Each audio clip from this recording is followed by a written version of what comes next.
আসসালামু আলাইকুম। মানুষ তার দৈনন্দিন জীবনে বেঁচে থাকার জন্য বিভিন্ন পেশাতে নিযুক্ত আছে। তো যে যে পেশাতেই নিযুক্ত আছেন, সবার মনের ভিতরে একটা কিউরিসিটি কাজ করে যে সবার কাছে ভালো হওয়া। সবার মনের ভিতরে একটা কিউরিসিটি কাজ করে যে আমি সবার কাছে ভালো হতে চাই। এটা যারা ভাবেন তারা, আমি মনে করি, তারা বোকার স্বর্গে বসবাস করছেন। কারণ আপনি সবার কাছে ভালো হতে পারবেন না। আপনি যে পেশাতেই থাকেন না কেন, আপনি বিজনেস করেন, আপনার ভালো খারাপ মিলিয়েই আপনার মানুষ থাকবে। কেউ আপনাকে ভালো বলবে, কেউ আপনাকে খারাপ বলবে। আপনি সকলের নিকট ভালো হতে পারবেন না। তারপরে আপনি যদি চাকরি করেন, আপনার যারা কলিগ থাকবে তারা কেউ আপনাকে ভালো বলবে, কেউ আপনাকে খারাপ বলবে। আপনি যদি শিক্ষকতা করেন, আপনার তাদের মধ্যে আপনার যারা সহকারী শিক্ষক থাকবে তারা কেউ আপনাকে ভালো বলবে, খারাপ বলবে। আদার্স যে কোনো পেশায় থাকেন না কেন, আপনার মনের ভিতরে যদি এই কিউরিসিটিটা থাকে যে আমি সকলের নিকট ভালো হব, আপনি সেটা কখনোই পারবেন না। কারণ একটা মানুষ কখনোই সকলের নিকট ভালো হতে পারে না।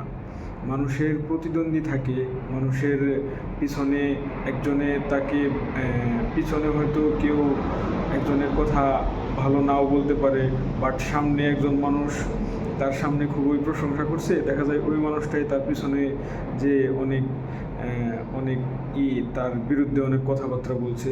যে মানুষের মধ্যে এই নেচারটা খুবই লক্ষণীয়। কেউ কারো ভালো সহ্য করতে পারে না।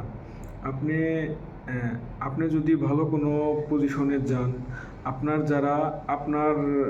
যারা আত্মীয় স্বজন, আপনার যারা প্রতিবেশী, তারা কখনো কেউ আপনার ভালো চাবে না। তবে এটা ভাবাটাও ভুল, সবাই যে সবার খারাপ চায় বিষয়টা এমন না। এর মধ্যেও কিছু ভালো খারাপ মিলিয়েই সব মানুষের বসবাস। তো আমাদেরও সেভাবে চলতে হয়।